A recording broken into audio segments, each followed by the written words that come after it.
Hello everyone, সবাইকে আমার চ্যানেলে স্বাগত। আজ আমার গন্তব্যস্থান বারাসাতের কামাখ্যা মন্দিরে। চলো তোমাদেরকে বলে দিই তোমরা এখানে আসবে কি করে। তোমরা যদি বাসে করে আসো তাহলে L238 এই বাসটা ধরলে তোমরা ডিরেক্ট বারাসাত চাপাডালি মোড়ে চলে আসতে পারবে। যারা হাওড়া থেকে আসবে বলে ভাবছো তারা কিন্তু এই বাসটা ধরতে পারো। আর যারা ট্রেনে আসবে তারা শিয়ালদা থেকে বারাসাতগামী যে কোনো ট্রেনে করে তোমাদের বারাসাত স্টেশনে আসতে হবে। স্টেশনে নেমে তোমাদেরকে টোটো করে চাপাডালি মোড়ে আসতে হবে। চাপাডালি মোড়ে নেমে তোমরা এই অটো স্ট্যান্ডের ঠিক উল্টো রাস্তা দিয়ে হেঁটে তোমাদের ডান দিকে তোমরা দেখতে পাবে স্বামী বিবেকানন্দ রোড বলে একটা বড় বোর্ড দেখতে পাবে। সেই বোর্ডের ভেতর রাস্তা দিয়ে তোমাদেরকে যেতে হবে। এই ভেতরের রাস্তা দিয়ে তোমরা গেলে তোমরা ওখানে টোটো স্ট্যান্ড পাবে। ওখানে কামাখ্যা মন্দির বললেই টোটো তোমাদেরকে নিয়ে আসবে কামাখ্যা মন্দিরে। টোটোতে নেবে জনপ্রতি 10 টাকা।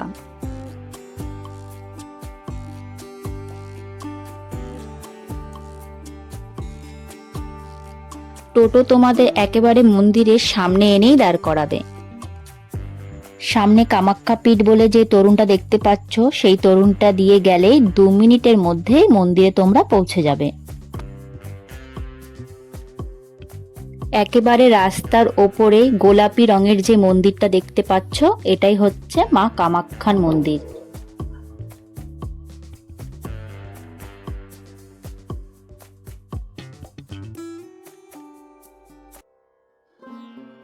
এটি হচ্ছে মন্দিরের প্রধান গেট, কিন্তু এই গেটটা বন্ধ থাকে সব সময়। আমরা যাব মন্দিরের আরেকটি গেট আছে, সেই গেট দিয়ে আমরা প্রবেশ করব। এই মন্দিরের সাথে লাগোয়া একটি পুকুর আছে। চলো আগে তোমাদেরকে পুকুরটি দেখিয়ে আনি, নয়তো সন্ধে হয়ে গেলে আর দেখাতে পারবো না। তারপর মন্দিরটি তোমাদেরকে দর্শন করাবো। এই পুকুরটি একেবারে মন্দিরের ছোট গেটের উল্টো দিকে সোজা রাস্তা দিয়ে আসলেই তোমরা এই সামনে পুকুরটি পাবে।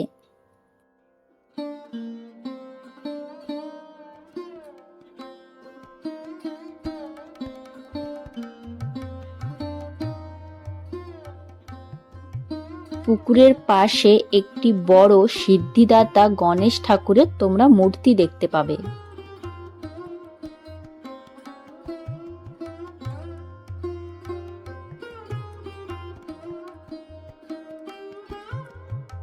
পুকুরের ডান পাশে যে ঘেরা জায়গাটি দেখতে পাচ্ছ, সেখানে বিভিন্ন ধরনের পারলৌকিক ক্রিয়াকর্ম হয়ে থাকে।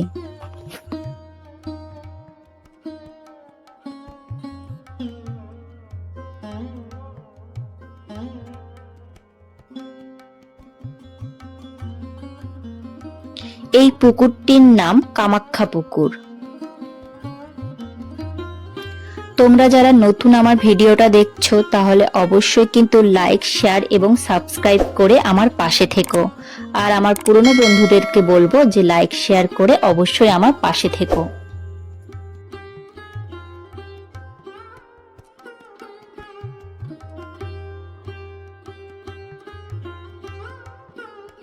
এই পুকুর থেকেই সোজা হাঁটলে তোমরা মন্দিরটা দেখতে পাবে। চলো এবার মন্দিরটা দর্শন করে আসি।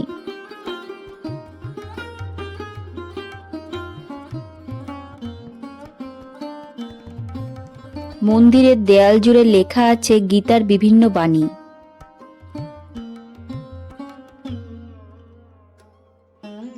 সত্যি অপূর্ব সুন্দর এই মন্দিরটি, একবার দেখলেই তোমার চোখ জুড়িয়ে যাবে।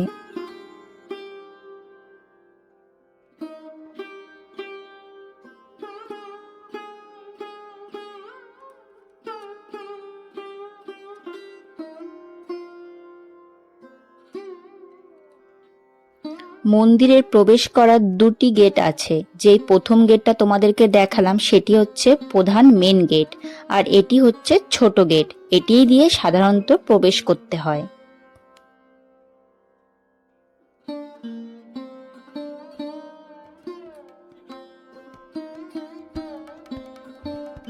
ঢুকেই তোমাদের বাঁদিকে জুতো রাখার নির্দিষ্ট স্থান আছে, তোমরা সেখানে জুতো রেখে তোমরা মন্দিরটি দর্শন করতে পারো।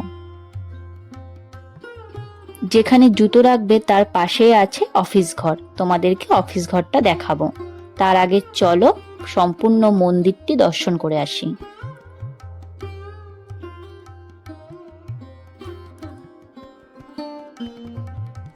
মন্দিরের দেয়ালে তোমরা দেখতে পাবে আঁকা আছে আসামের যে কামাখ্যা মন্দিরটি আছে তার একটি ম্যাপ।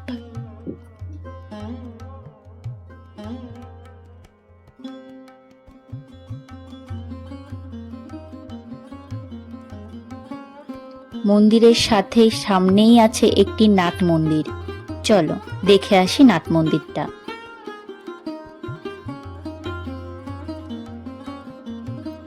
এই নাট মন্দিরে বিকেল থেকে চলতে থাকে বিভিন্ন সংকীর্তন। নাট মন্দিরের দেয়াল জুড়ে আছে বিভিন্ন শক্তিপীঠের ছবি, যা তোমরা এখানে আসলেই সব শক্তিপীঠের ছবি তোমরা দেখতে পাবে।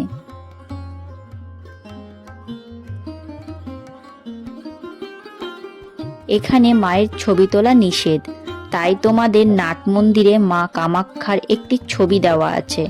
চলো তোমাদেরকে সেই ছবিটা দেখাই।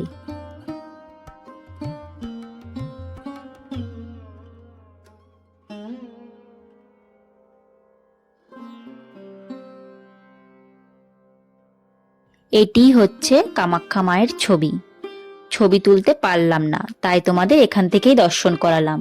সরাসরি দর্শন করতে চাইলে তোমাদেরকে কিন্তু এখানে আসতে হবে। এখানে মায়ের আরতি সন্ধে 6টা থেকে 7টার মধ্যে হয়ে থাকে। আমি তোমাদের সন্ধে আরতিটাও দেখাবো, তোমরা ভিডিওটিতে শেষ পর্যন্ত শুধু থেকো। মন্দিরের আরেকটি দেয়ালে সতীর তীর্থ কামরূপ কামাখ্যা মন্দিরের একটি ছবি আঁকা তোমরা দেখতে পাবে। পাশে আরো দুটি মন্দির আছে, একটি হচ্ছে রাধাকৃষ্ণের মন্দির, আরেকটা হচ্ছে শিব মন্দির। চলো রাধাকৃষ্ণের মন্দিরটি দেখে আসি। বাংলায় 1392 সালে স্থাপিত হয়েছিল এই মন্দিরটি। প্রায় 40 বছর পুরনো এই মন্দির। 2রা বৈশাখ প্রতিষ্ঠিত হয়েছিল। শোনা যায় এখানে ট্রাস্টি বোর্ডের একজন সদস্য মাধব ভট্টাচার্য উনি মন্দিরটি প্রতিষ্ঠা করেন। মাকে উনি স্বপ্ন দেখেন, তার স্বপ্নে মা আদেশ দেন তার মন্দির প্রতিষ্ঠানের জন্য। এটি হচ্ছে আরেকটি মন্দির, শিব মন্দির। কামাখ্যা মায়ের সাথে সাথে এই দুটো মন্দিরেও নিত্য পুজো হয়ে থাকে। প্রতি বছর 2রা বৈশাখ এখানে মেলা হয়ে থাকে। বারাসাতে কালী পুজো যেমন বিখ্যাত, তেমনি 2রা বৈশাখ এখানে এই মেলা বিখ্যাত।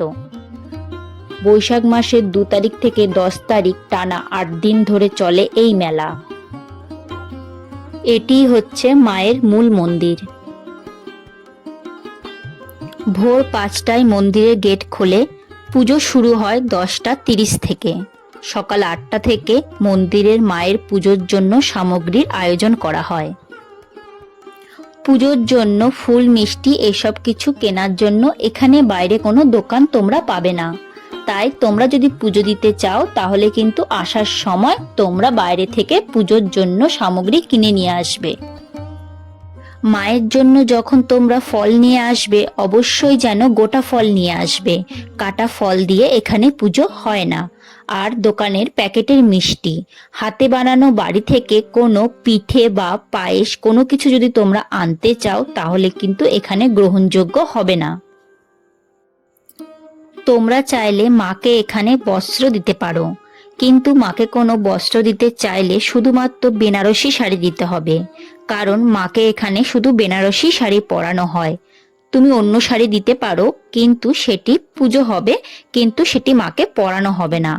আর যদি চাও তোমার দেওয়া শাড়ি মাকে পরানো হোক, তবে কিন্তু বেনারসি শাড়িই দিতে হবে। তোমার দেওয়া শাড়ি কিন্তু সাথে সাথে পরানো হবে না। কবে সেটা পরানো হবে তোমাকে তারাই ফোন করে ডেট বলে দেবে, তোমাকে ফোন নাম্বার দিয়ে আসতে হবে। সকাল 11টা 30 মায়ের অঞ্জলি হয়, আর 12টায় মাকে অন্নভোগ দেওয়া হয়। তোমরা যদি এখানে এসে ভোগ গ্রহণ করতে চাও তাহলে অবশ্যই সকাল 10টার মধ্যে ভোগের কুপন কাটতে হবে। ভোগের কুপনের মূল্য 35 টাকা, 55 টাকা বাটিতে পাওয়া যায়। আর যদি থালায় নিতে চাও তাহলে 101 টাকা। সুন্দর করে খাওয়ার ব্যবস্থা এখানে আছে। তোমরা যখন কামাখ্যা মন্দির দর্শন করতে আসবে তখন তোমরা এর সাথে আরেকটি মন্দিরও দর্শন করতে পারো। কামাখ্যা মন্দির থেকে সামান্য একটুখানি এগিয়ে শ্রী শ্রী রাধা গোবিন্দ শ্রী অঙ্গন নামে একটি মন্দির আছে, তোমরা সেটিও দর্শন করে নিতে পারো।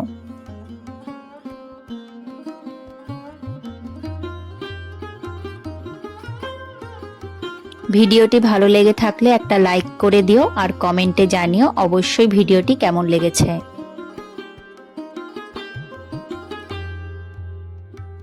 ঘড়িতে প্রায় 6:20 বাজে, আরতির সময় হয়ে গেছে। চলো তোমাদেরকে আরতিটা দেখাই। আমি যখন বিকেল টাইমটায় এসছিলাম তখন অতটা ভিড় না থাকলেও সন্ধ্যা হওয়ার সাথে সাথে সন্ধ্যা আরতি দেখার জন্য অনেক দর্শনার্থী কিন্তু আসা শুরু করেছে। চলো আমরাও আরতিটা দেখি।